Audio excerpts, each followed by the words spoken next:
Hi guys, ಎಲ್ರಿಗೂ ನಮಸ್ಕಾರ. Welcome back to my channel.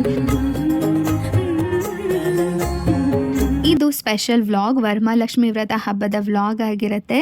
ನಾನು ಚಿಕ್ಕವಳಿದ್ದಾಗಿಂದನೂ ಈ ಹಬ್ಬನ ನಮ್ಮ ಮನೇಲಿ ಮಾಡ್ಕೊಂಡು ಬಂದಿದ್ದೀವಿ.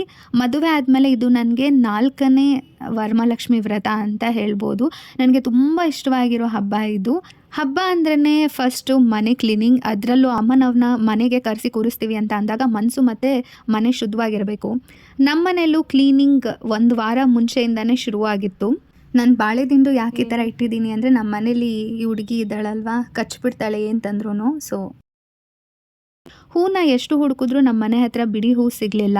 ನನಗೆ ಫಸ್ಟಿಂದನೂ ಅಮ್ಮನವ್ರಿಗೆ ನನ್ನ ಕೈಯಿಂದನೇ ಹೂ ಹಾರ ಕಟ್ಟಿ ಅಥವಾ ಪೋಣಿಸಿ ಹಾಕಬೇಕು ಅಂತ ತುಂಬ ಇಷ್ಟ. ಫೈನಲಿ ಬ್ಲಿಂಕಿಟಲ್ಲಿ ನನಗೆ ಬಿಡಿ ಮಲ್ಲಿಗೆ ಹೂವು ಸಿಕ್ತು.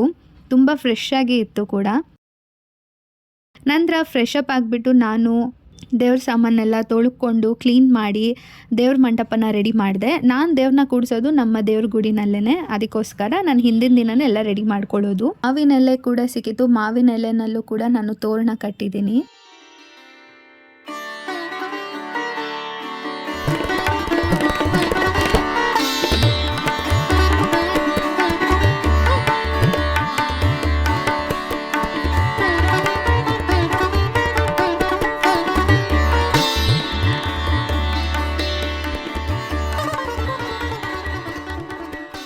ಹೂಗಳನ್ನ ಪೋಣಿಸಿದೆ. 150 ಗ್ರಾಮ್ ನಾನು ಹೂ ತರಿಸಿದ್ದು, ಆದರೆ ತುಂಬಾ ಹೂ ಸಿಕ್ತು ನನಗೆ.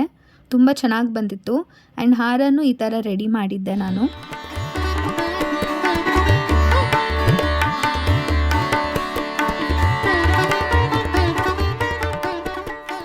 ಇದು ಅಮ್ಮನವ್ರಿಗೆ ಉಡಿಸೋಕ್ಕೆ ಅಂತ ತಂದಿರೋ ಸ್ಯಾರಿ. ಸೊ ನಾನು ಇದನ್ನು ಸ್ವಲ್ಪ ನೆರಿಗೆ ತೆಕ್ಕೊಂಡು ಈ ಥರ ರೆಡಿ ಮಾಡಿಕೊಂಡು ಇಟ್ಕೊಂಡ್ಬಿಟ್ಟಿರ್ತೀನಿ.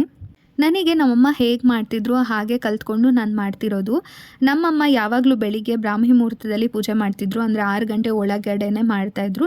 ವರಮಹಾಲಕ್ಷ್ಮಿ ಹಬ್ಬ ಅಂದರೆ ಹಾಗೆ ಅಲ್ವಾ, ಯಾವ ಹೆಣ್ಮಕ್ಳು ಕೂಡ ಹಬ್ಬದಿಂದ ದಿನ ಮಲಗಲ್ಲ, ನಿದ್ದೆನೂ ಬರಲ್ಲ, ಅಷ್ಟು ಖುಷಿ ಇರುತ್ತೆ ನಾಳೆ ಹಬ್ಬ ಮಾಡಬೇಕು ಅಂತ. ಸೊ ನಾನು ಮಲ್ಕೊಳ್ಳೋಷ್ಟರಲ್ಲಿ ಮಿಡ್ನೈಟ್ ಆಗಿಬಿಟ್ಟು, ಸೊ ಮಾರ್ನಿಂಗ್ 4 ಗಂಟೆಗೆ ಎದ್ದು ಮನೆಯೆಲ್ಲ ಒಂದ್ಸಲಿ ಒರೆಸಿ ಫ್ರೆಶ್ ಅಪ್ ಆಗಿಬಿಟ್ಟು ನಾನಿಲ್ಲಿ ರವೆ ಉಂಡೆ ಮಾಡ್ಕೊಳ್ತಾ ಇದ್ದೀನಿ.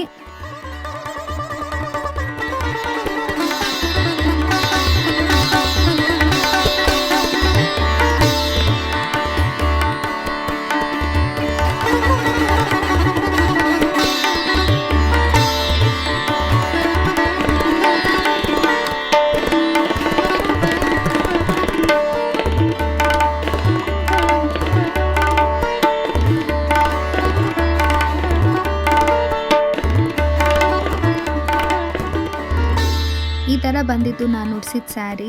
ನಂತರ ಕಳಶದ ನೀರಿಗೆ ನಾನು ಹಾಕಿದ್ದು ಅರಿಶಿನ, ಕುಂಕುಮ, ಹೂವು, ಕೇಸರಿ ದಳ, 1 ಶಂಖ ಆ್ಯಂಡ್ 1 ಬಾದಾಮಿ.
ಟೈಮಲ್ಲೇ ಪೂಜೆ ಕೂಡ ಆಯಿತು. ಮನೆಯಲ್ಲಿ ಅಮ್ಮನವ್ರು ಬಂದಿದ್ದಾರೆ ಅಂತ ಸೂಚನೆ ಕೂಡ ಸಿಗುತ್ತೆ ನೀವು ಪೂಜೆ ಮಾಡಿದಾಗ. ತುಂಬ ಸಂತೋಷ ಆಯಿತು ನನಗೆ. ನಂತರ ಪ್ರಸಾದ ಮಾಡೋಕ್ಕೆ ಶುರು ಮಾಡಿದೆ. ಇಲ್ಲಿ ನಾನು ನೈವೇದ್ಯಕ್ಕೆ ಒಬ್ಬಟ್ಟು, ಚಿತ್ರಾನ್ನ, ಕೋಸಂಬರಿ ಮಾಡ್ತಾ ಇದ್ದೀನಿ. ಇವಾಗ ವರಮಹಾಲಕ್ಷ್ಮಿ ಹಬ್ಬದ ಕತೆ ನೋಡೋಣ. ಮಗಧ ದೇಶದ ಒಂದು ನಗರದಲ್ಲಿ ಚಾರುಮತಿ ಅಂತ ಒಬ್ಬ ಸುಮಂಗಲಿ ಇದ್ದಳು. ಅವಳು ತುಂಬ ಭಕ್ತಿಯಿಂದ, ಒಳ್ಳೆಯ ಮನಸ್ಸಿನಿಂದ ತನ್ನ ಗಂಡನನ್ನು ಮತ್ತು ಕುಟುಂಬವನ್ನು ಶ್ರದ್ಧೆಯಿಂದ ಜೀವನವನ್ನು ನಡೆಸ್ತಿದ್ರು. ಒಂದು ದಿನ ಅವಳ ಜೀವನದ ಕ್ರಮಕ್ಕೆ ಮೆಚ್ಚಿ ಲಕ್ಷ್ಮೀದೇವಿಯು ಕನಸಿನಲ್ಲಿ ಬಂದು, ನನ್ನ ವರ ಮಹಾಲಕ್ಷ್ಮಿ ರೂಪದಲ್ಲಿ ಪೂಜಿಸು. ನಿನ್ನ ಭಕ್ತಿಯಿಂದ ಮಾಡುವ ಈ ವ್ರತ ನಿನ್ನ ಕುಟುಂಬಕ್ಕೆ ಮಂಗಳ ಮತ್ತು ಸಮೃದ್ಧಿಯನ್ನು ತರುತ್ತೆ ಅಂತ ಹೇಳ್ತಾರೆ. ಆಗ ಚಾರುಮತಿ ಅಮ್ಮನವರು ಹೇಳಿದ ಹಾಗೆ ವ್ರತವನ್ನು ಮಾಡೋಕ್ಕೆ ಡಿಸೈಡ್ ಮಾಡ್ತಾರೆ. ಅವರು ಶ್ರಾವಣ ಮಾಸದ ಪೂರ್ಣಿಮಾಗೂ ಮುಂಚೆ ಬರುವ ಶುಕ್ರವಾರದಂದು ಈ ವರಮಹಾಲಕ್ಷ್ಮಿ ವ್ರತನ ಮಾಡ್ತಾರೆ. ಹಾಗೆ ಬೇರೆ ಸುಮಂಗಲಿಯವರನ್ನು ಮನೆಗೆ ಕರೆಸಿ ಮಹತ್ವವನ್ನು ಹೇಳ್ತಾರೆ. ಲಕ್ಷ್ಮೀ ದೇವಿನ ಭಕ್ತಿಯಿಂದ ಆರಾಧನೆ ಮಾಡಿದ ಮೇಲೆ ಅವರಿಗೆ ದೇವಿಯ ಅನುಗ್ರಹವಾಯಿತು ಅಂತ ಕತೆ ಹೇಳುತ್ತೆ.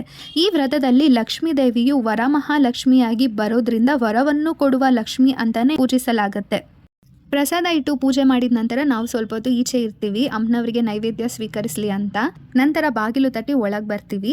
ಆ ದೀಪದ ಬೆಳಕಿನಲ್ಲಿ ಅಮ್ಮನವ್ರನ್ನ ನೋಡೋದೇ ಚಂದ, ತುಂಬ ಖುಷಿ ಆಗುತ್ತೆ, ಸಂತೋಷವಾಗುತ್ತೆ ಮನೆಯಲ್ಲಿ. ಅಮ್ಮನವರ ಮುಂದೆ ಕುಂಕುಮ ಅರಿಶಿನ ಇಟ್ಕೊಂಡು ನಂತರ ಅಮ್ಮನವರಿಗೆ ಇಟ್ಟಿದ್ದ ನೈವೇದ್ಯವನ್ನು ಪ್ರಸಾದವಾಗಿ ತಿಂದು ಸಂಜೆಗೆ ರೆಡಿ ಆದೆ.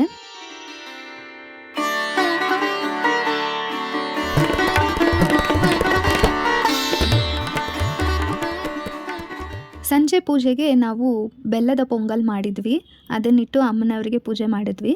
ಲಕ್ಷ್ಮೀ ಪೂಜೆಯನ್ನು ಹೀಗೆ ಮಾಡಬೇಕು, ಇಷ್ಟೇ ಅಲಂಕಾರಕೃತವಾಗಿ ಮಾಡಬೇಕು ಅಂತ ನಾನು ನಂಬಲ್ಲ. ನನ್ನ ಪ್ರಕಾರ ಭಾವನೆ ಮುಖ್ಯ. ನಮ್ಮಲ್ಲಿ ಎಷ್ಟು ಸಾಧ್ಯವೋ ಅದರಲ್ಲಿ ಪ್ರಿಯಾರಿಟಿನ ಅಮ್ಮನವರಿಗೆ ಕೊಡಬೇಕು ಅಂತ.